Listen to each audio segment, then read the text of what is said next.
We are here in this beautiful valley. It is almost monsoon time and this panoramic view is so beautiful, it really worth capturing it. So we are trying to do a moving time lapse. What is a moving time lapse is that even if I have a wide angle lens, I'm able to only capture a certain part of this landscape, and this is vast.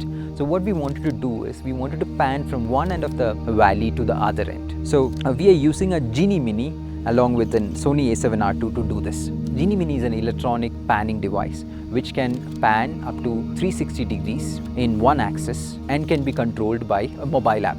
So right now what we wanted is, we don't want a 180 or 360 degree pan, we just wanted a 40 to 50 degree pan. And there are two options: either I can capture a video using this electronic panning device, or I can capture a time lapse.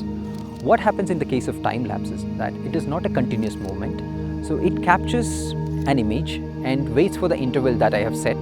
So in this case it is 3 seconds. So it captures one image and moves certain degree, then captures a second image and goes on that way.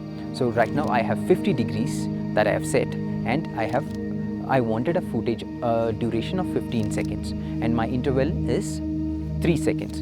So it captures every 3 seconds and moves a certain angle until it reaches 50 degrees. In this way, I'm able to capture the whole landscape as a time-lapse video, not as a regular video. It's been a challenging shoot here because it's almost monsoon here and rains have started.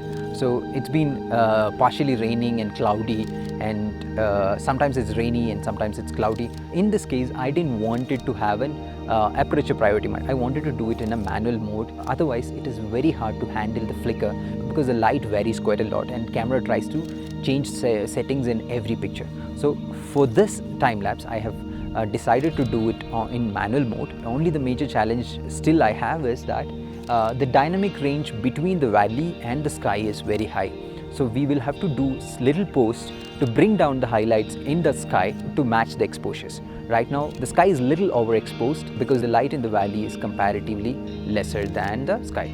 The camera is set to manual mode and the shutter speed is 1/100th of a second, and the aperture is f8, and ISO is the minimal, that is in this camera it is 50.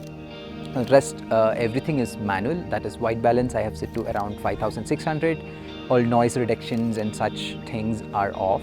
Now the time lapse is done. Now let's continue the work in our post-production table.